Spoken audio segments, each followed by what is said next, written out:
नमस्कार। मु ललाटेन्दु रथ नाटक को भल पाए, नाटक करे, नाटक लेखे, निर्देशना दिए। आमर ये जो अनुष्ठान टी अच्छी पाद चिन्ह, ये अनुष्ठान रे आमे नुआकिरी पाद पकईचु। ये अल्प दिन तले भितर आमे 3टी नाटक कर सारूँ। यही नाटकटी आमर गोटे एकक नाटक जार ना है शेष पृष्ठा। यहाँ हूँ गोटे साधारण झील सुप्रभा तार कहानी केमिति साधारण गति छंदर तार जीवन चली। गोटे से लेक्चरर अच्छी साइकोलॉजी डिपार्टमेंट सेठिकार जो सीनियर रीडर ता संगे तार प्रेम प्रणय होती, बाहाघर भी होती, किंतु सबुदिन से भल चलता बेले भी सबुदिन सामान जाए। गोटे हठात तार भाग्य आकाश रे कला बादल घटी आसी एवं गोटे एमती किसी परिवर्तन आसी जोटा शॉक देती। बहुत से शॉक टाको टॉलरेट न करि पारिकी से जाउची सुइसाइड अटेम्प्ट करियो।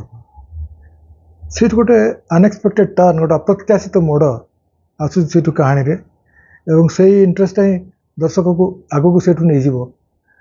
एवं मोर विश्वास दर्शक माने यार प्रतिटी मुहूर्त को खूब मन प्राण दे उपभोग करेंगे एवं तांका भीतर से उत्सुकता भी रहिबो जे आगो को कौन होची, जोटा कि नाटकर प्राण।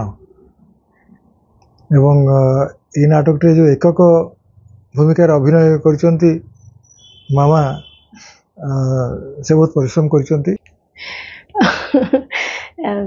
मु निजको भाग्यवान भावुची जे एते गुडे नाटक रवींद्र मंडप रे करिया परे फास्ट टाइम पाई गोटे वन एक्ट प्ले शेष पृष्ठा करिवार सुजोग पाइली। आउ सार मते जानी नथिले कि जानी नथिले भी सुधा केवल एतिके जानिथिले जे हाँ मु किछि नाटक करिछि आगुरु जने पुराना आर्टिस्ट, किंतु से जो भरोसा और विश्वास नहीं कि मते नाटकर भार देइथिले मु भावुची किछि मात्रा रे मु तांको मन को जीति पारिछि।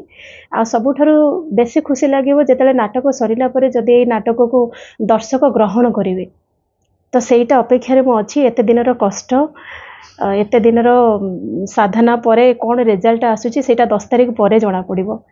हमें समस्त को अनुरोध करू हाँ आसंतु नाटकटी को देखंतु। कहीं ना भुवनेश्वर कौन प्राय एकक अभिनय वन एक्ट प्ले बहुत कम हुए, तो यहीटा मु भावुची निश्चित भाव में लोकों मन को जितबो।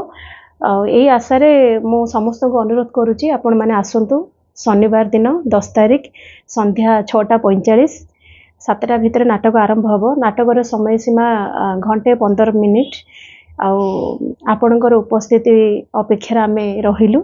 नाटक हवा को जाउची हमर भंजकला मंडप रे शनिवार दिन 10 तारिख संध्या 6:45 टाइम दिया हेची।